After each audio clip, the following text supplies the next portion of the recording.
Hello, friends. Welcome to Shri Rams. The topic for today's discussion is the Farmers Empowerment and Protection Agreement on Price Assurance and Farm Services Bill 2020. What does the bill promise?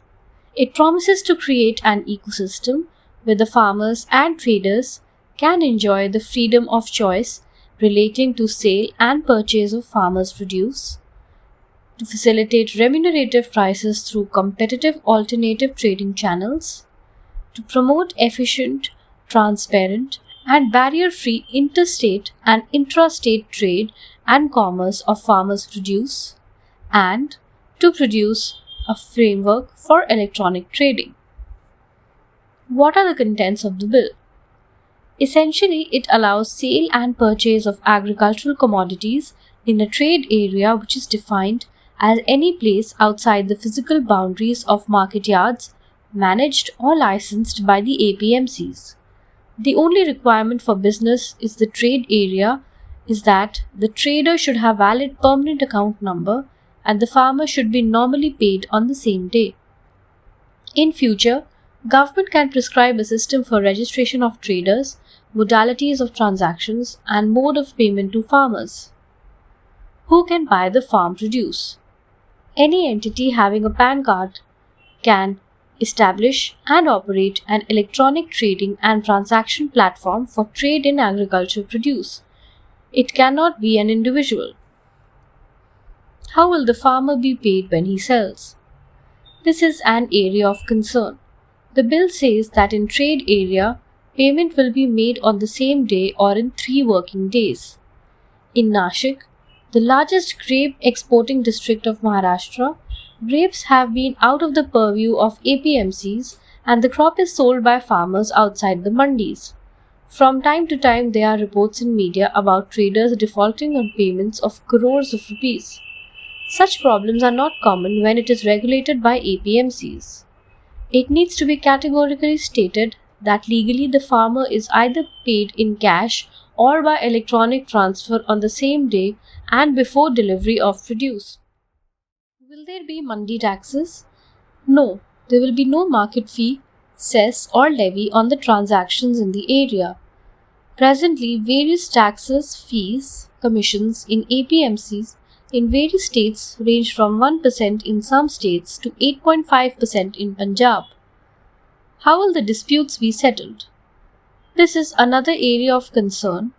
The bill prescribes reconciliation through a board appointed by the sub-divisional magistrate. Since SDMs have so many other duties like law and order, census, elections, VIP visits, etc., it will be unrealistic to assume that they will be able to find time for settling the disputes. What will be the impact on agricultural produce market committees or APMCs? There are two sides to it, good and bad. APMCs are aggrieved at the prospect of all trade moving out of their jurisdiction due to this advantage of zero tax in the trade area. There is a feeling in APMCs that in due course the entire APMC ecosystem may itself wither away. At the same time, they may benefit if they reform the APMCs. Now that they face real competition from other trade areas, they will have to provide better facilities to farmers and become more transparent. In the interest of farmers, they should continue to get good business as they will still be the primary source of price discovery. The farmers should be able to refer to them for prices in trade areas as it is unlikely that there will be any auction in trade areas. There should be no cartelization, politicization, etc. for credibility.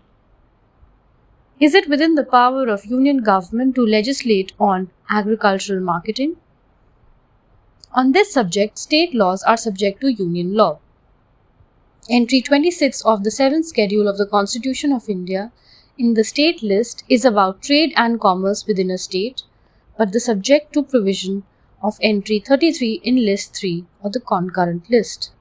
Similarly, entry 27 of the state list is about production, supply and distribution of goods subject to provision of entry 33 of list 3. Entry 33 of the concurrent list is about trade and commerce in and the production, supply and distribution of industrial products, foodstuffs including edible oil seeds and oils, cattle fodder including oil cakes and other concentrates, raw cotton and cottonseed and raw jute.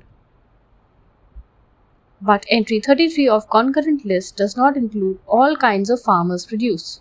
Here the law passed by Parliament will prevail in case of repugnancy. It could be colorable legislation also if the High Courts and Supreme Court decide so. Well, that's all for today. I hope you enjoyed today's podcast.